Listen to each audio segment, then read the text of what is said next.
Y así lo montamos en este, luego de aquí pasándonos asegurando a plomo.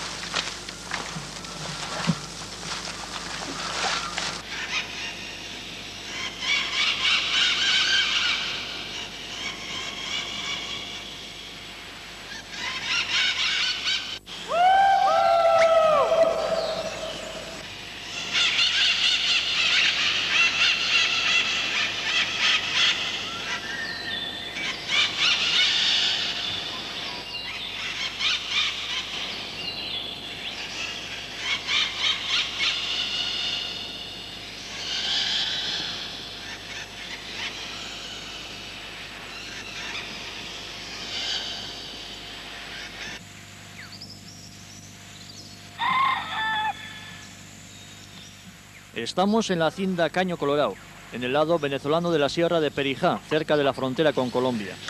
Esperamos de un momento a otro la llegada del helicóptero que nos lleve al punto central de esta sierra, a un rincón totalmente desconocido llamado Mesa Túric. Hemos escogido ese lugar porque existen muchas posibilidades de encontrar grandes simas y cuevas durante los 20 días que permaneceremos allí. Pancho, Pancho.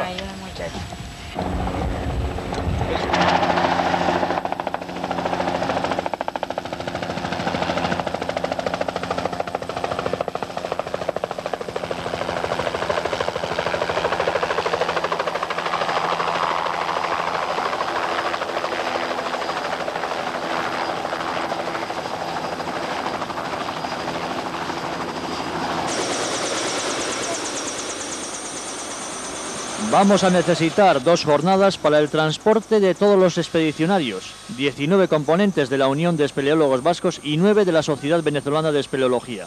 Es nuestro turno.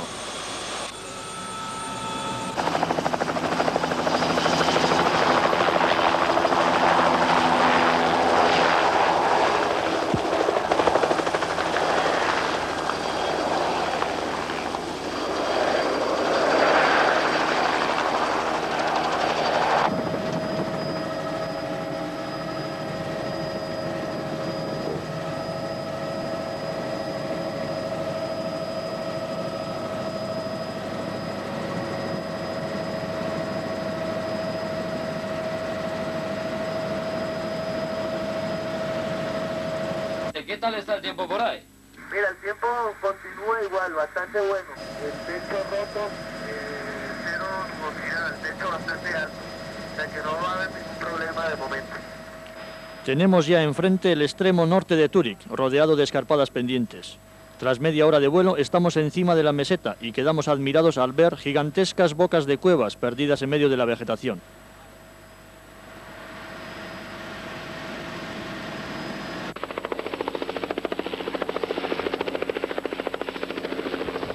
Aterrizamos en el único lugar despejado, en la zona más elevada, a 2.200 metros de altitud.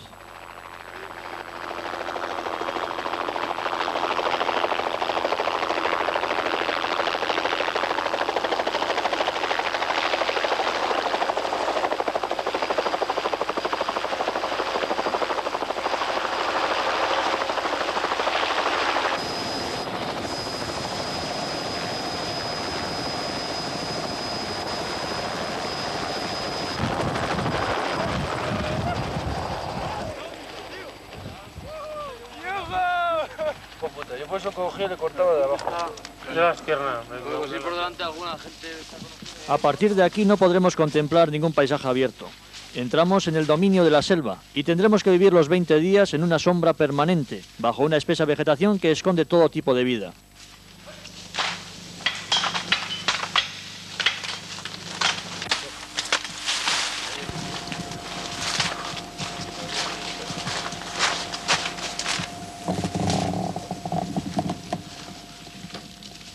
Al contrario que en el valle, la temperatura aquí es más templada. De día apenas se superan los 25 grados y de noche el termómetro baja hasta los 8 debido a la altitud. Por otra parte, no podremos separarnos en ningún momento de la intensa humedad que impregna el ambiente.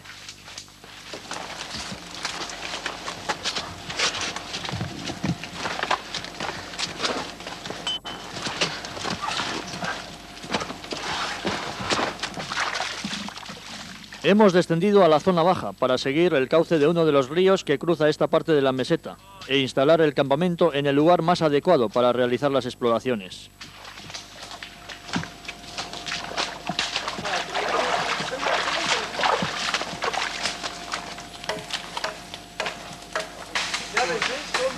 Coño, Nacho, otro jugador.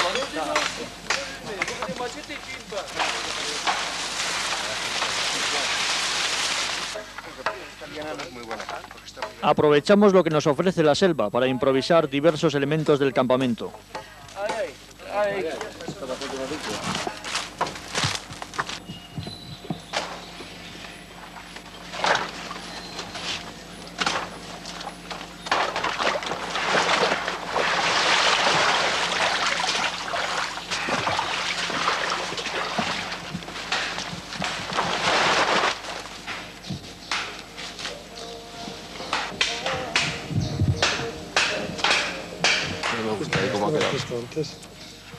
Primera noche en Mesaturik. Estamos convencidos de que este es el primer fuego que se enciende en la meseta. Todavía no nos hemos percatado para nada del misterio que la envuelve. Bueno, ya veis las curvas de nivel, ¿no? La única información que tenemos procede de planos realizados a partir de fotos aéreas y que no son excesivamente fiables, como comprobaremos los días siguientes. Aquí no la marca como depresión, pero es una depresión según las curvas de nivel. Y bueno... Está amaneciendo. Nos preparamos rápidamente para iniciar los trabajos de exploración.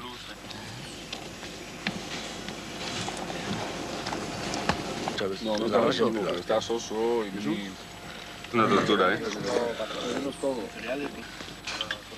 Unos equipos se dedicarán a abrir caminos con machete para buscar cuevas en las hondonadas y otros grupos seguirán el cauce del río, esperando que les conduzca a alguna cueva.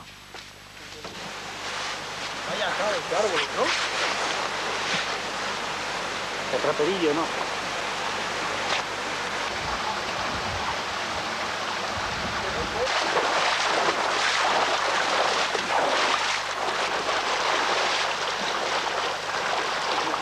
Hay una culebrilla por ahí.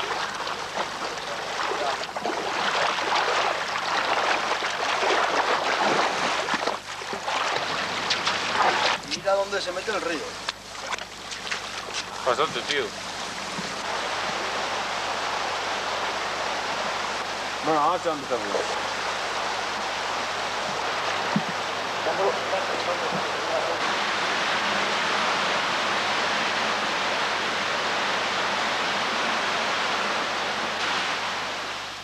La cueva del agua, como se le llama a esta cavidad desde el primer momento, conduce a los espeleólogos a través de estrecheces y caos de bloques a la zona de los grandes túneles que habían sido contemplados desde el helicóptero.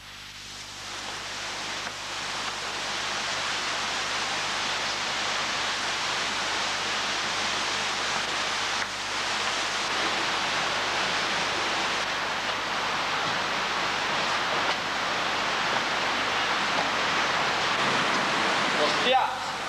De aquí no se puede bajar, tío. Vamos por detrás.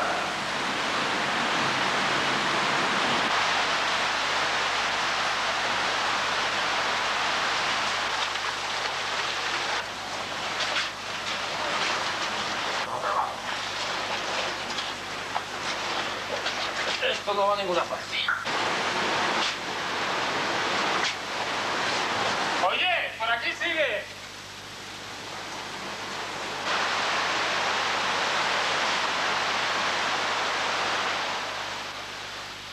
A pesar de ser un pasadizo incómodo, resulta menos complicado que atravesar la selva por el exterior y desemboca en una enorme galería, cortada a ambos lados.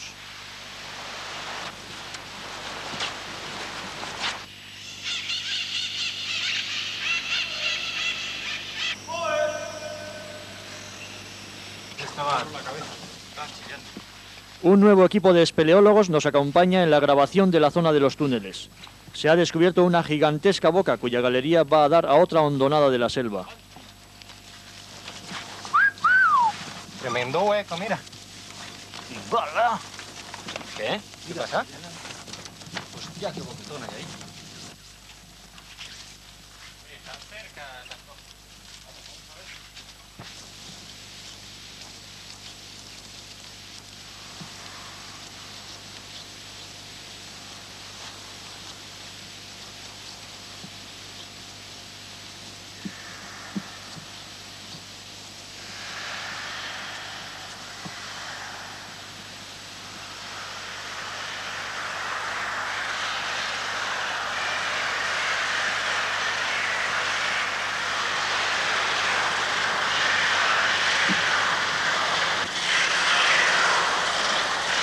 La cueva está llena de guácharos, unos pájaros peculiares capaces de vivir en lo más profundo de las cavidades.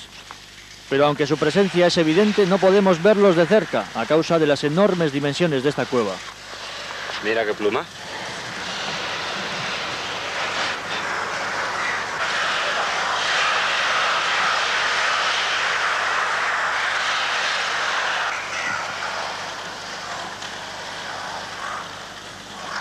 Sabes que nuestras luces siempre nos espantan seguido, pero por ahí se ve algo. Vaya cuesta, ¿eh?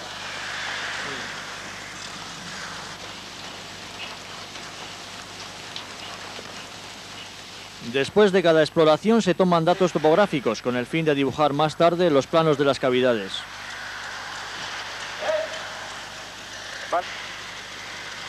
Menos 20.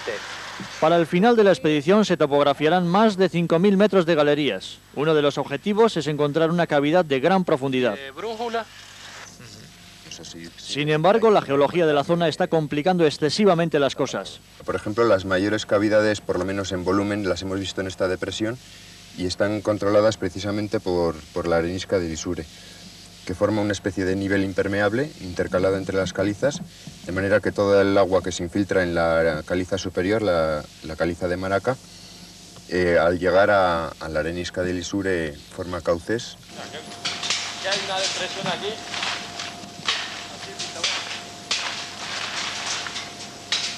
Mira, mira. Hostia, puso un videro, tío.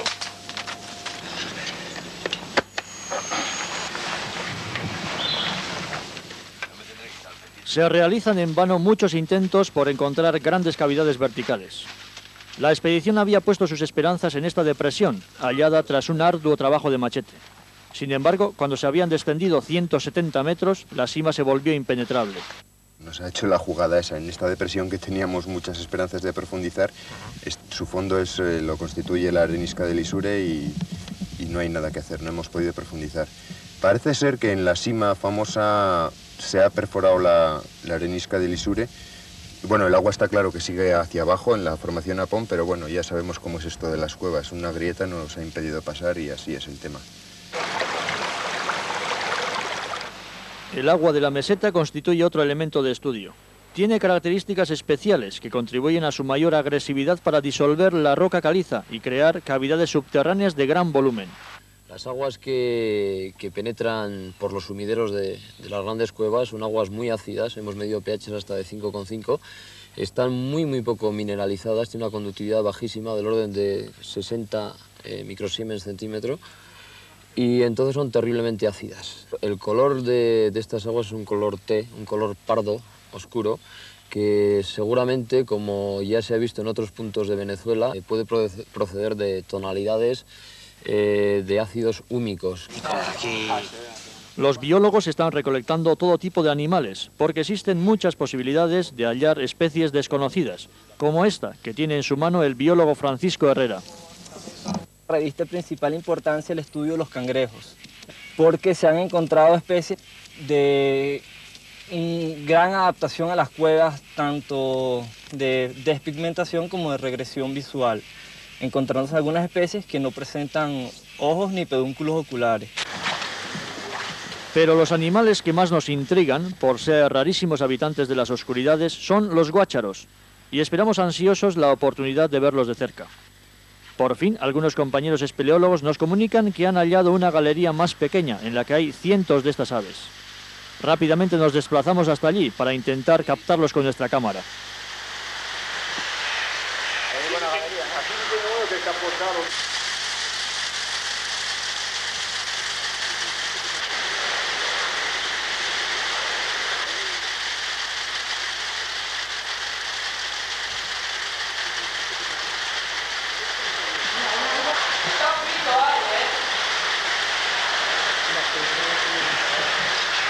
Dale bien, Luz. Dale ganas.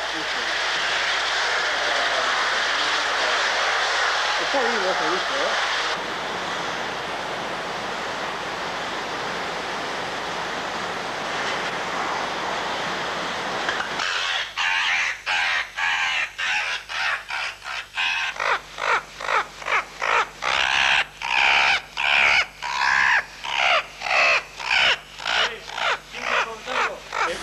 puedes explicar cómo viven estos pájaros? Bueno, el guácharo es un ave muy particular. Es la única ave adaptada a vivir en cuevas en todo el mundo. Habita en Sudamérica y durante las horas del día las pasa dentro de las cuevas y en las noches sale de las cuevas a buscar alimento en el bosque y se alimenta principalmente de palmas, de frutos de palmas y frutos de unas plantas llamadas lauráceas. Y ellos hacen sus nidos con el mismo guano dentro de las cuevas y bueno, ponen un par de huevos cada uno y de allí nacen los polluelos que tienen que criarse por un tiempo en el nido.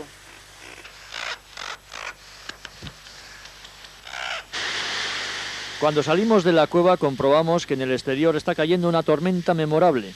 La expedición va a tener que soportar los rigores del mal tiempo.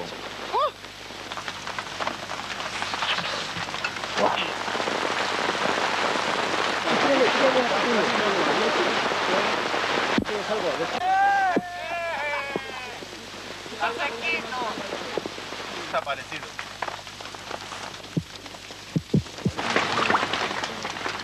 A un compañero se le ha ocurrido medir al lado del campamento el caudal de lo que antes era un riachuelo. El cálculo da 1,5 metros cúbicos por segundo.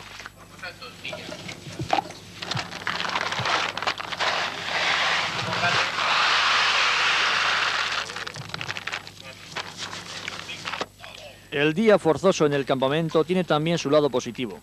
La gente aprovecha para preparar una comida algo más suculenta que otras veces.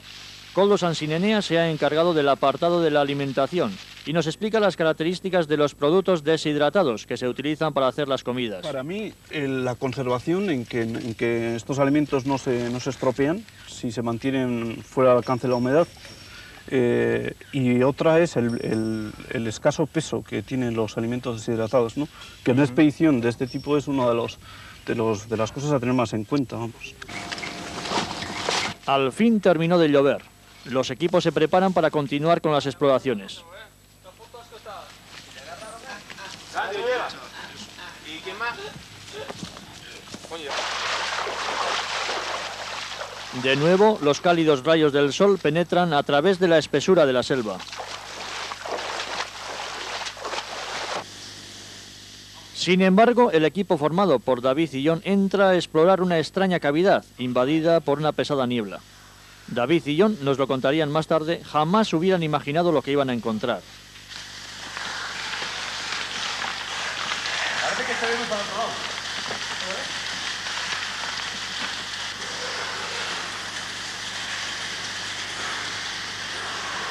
Sí, que fuimos corriendo en eso, ¿eh?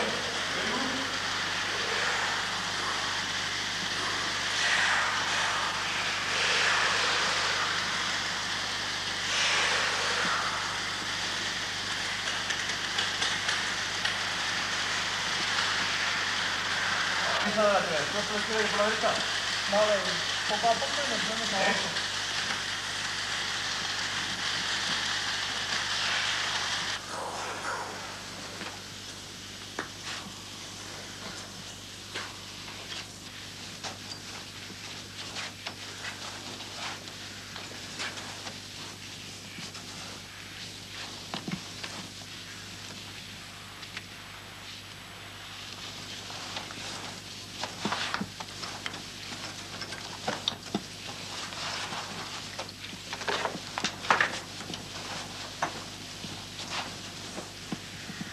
La expedición acaba de realizar un importante descubrimiento en una cueva de la meseta. Se trata de la primera evidencia de huella humana en este lejano lugar.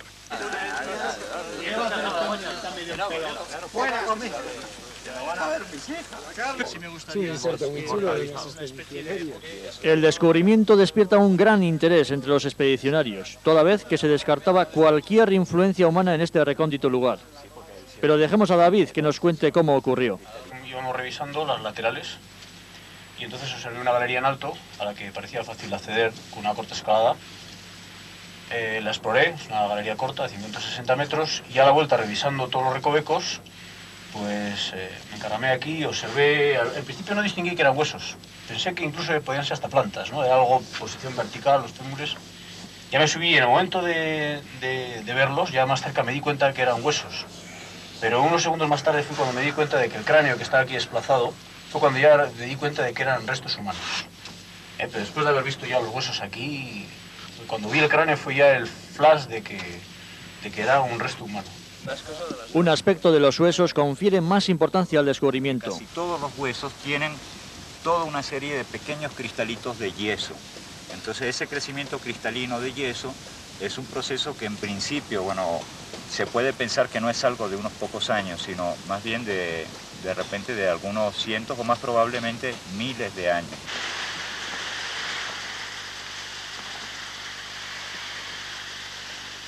David y John alcanzan la entrada inferior de la cueva, intrigados por el origen de la niebla.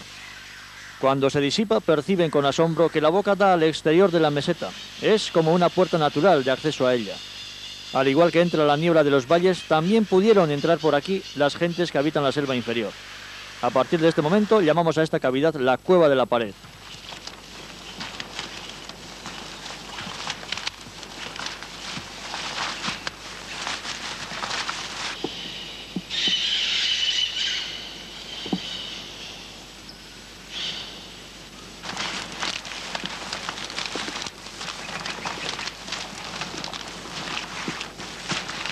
Mira, lianas, hasta ahí van para subir. Vaya,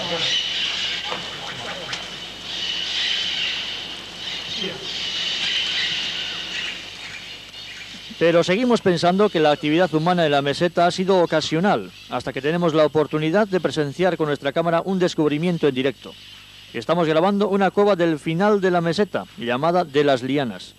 En un momento dado, cuando damos por finalizada la grabación, nos fijamos en una cornisa cercana. Parece que hay restos humanos.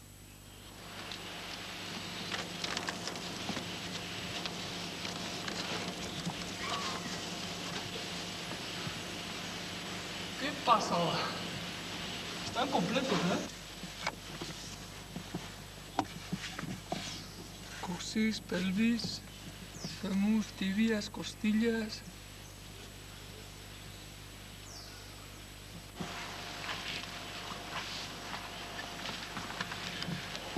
Hostia, ¿qué pasó? Bastante bien. Tiene los huesos, los dientes, este por ejemplo, lo tiene muy bien, Estos ya están un poco bastante, sí, pero no están... Las pruebas de la presencia humana en la meseta se van acumulando rápidamente. Acabamos de descubrir en esta cueva, encima de una repisa, varios cráneos con cierta cantidad de huesos que corresponden a diferentes individuos. No sabemos de qué se trata. Podría ser un cementerio quizás relativamente reciente, quizás muy antiguo, pero todo esto son temas que los arqueólogos y los estudiosos del tema lo tendrán que dilucidar.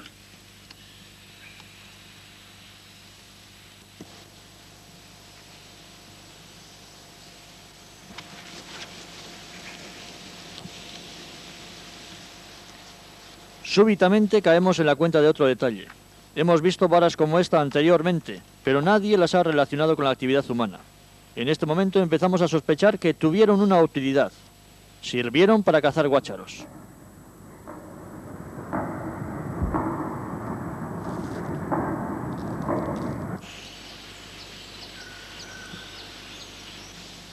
Poco a poco se abre paso en nuestra imaginación la idea de que las cuevas de Mesaturic pudieron estar habitadas, aunque fuera periódicamente, por grupos de cazadores de guácharos.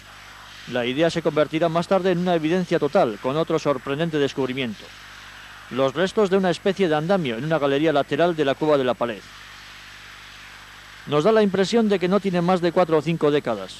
¿Quiénes lo habrán construido?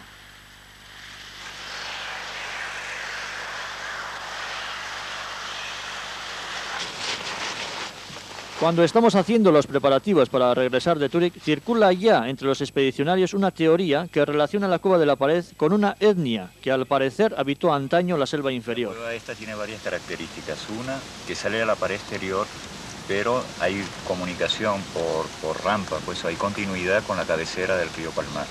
Y en el Valle del Palmar viven indígenas de un subgrupo llamado Japreria, que ellos entre sus costumbres tienen la de cazar guácharos. Los Japrerias. A la vuelta de la expedición indagamos por una serie de valles de la sierra y nos enteramos que un grupo de ellos vive recluido en una reserva. Aquí tenemos la suerte de contactar con Pedro, uno de los últimos cazadores de guácharos de Mesaturi. Pedro recuerda cómo en su juventud acompañaba a los mayores a la caza del guácharo, que se realizaba una vez al año.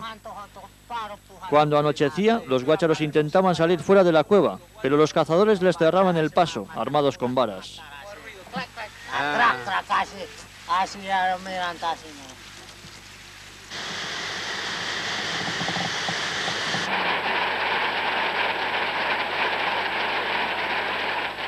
Juan, un miembro más joven de la comunidad, nos traduce lo que dice Pedro acerca de esta caza.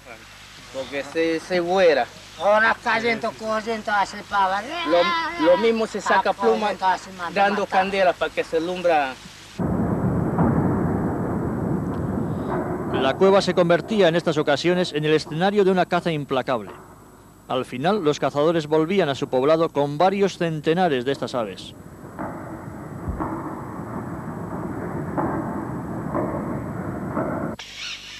Pedro recuerda a sus 60 años un incidente trágico de la época de sus padres, en el que murieron varios individuos en un accidente en la cueva. ¿Cuántos murieron en ese accidente? Tres. Inmediatamente conectamos este suceso con el cementerio de la Cueva de las Lianas. Pero cuando les preguntamos si habían enterrado a aquellos fallecidos en alguna cueva, no obtenemos respuestas claras y tenemos la impresión de haber entrado en terreno prohibido.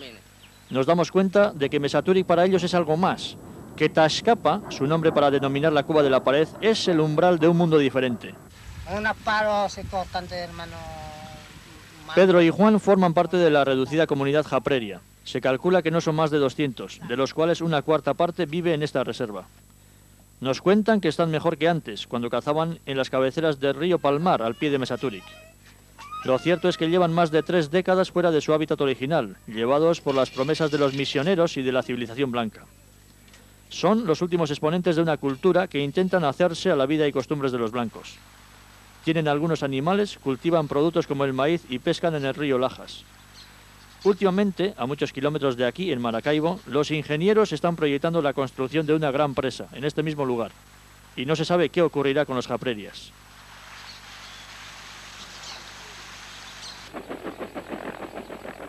Abandonamos Mesaturi con una sensación extraña. No hemos sido, como imaginábamos, los primeros exploradores, pero sí los únicos que hemos llegado por otro sitio diferente de Tashkapa, el paso al lugar sagrado.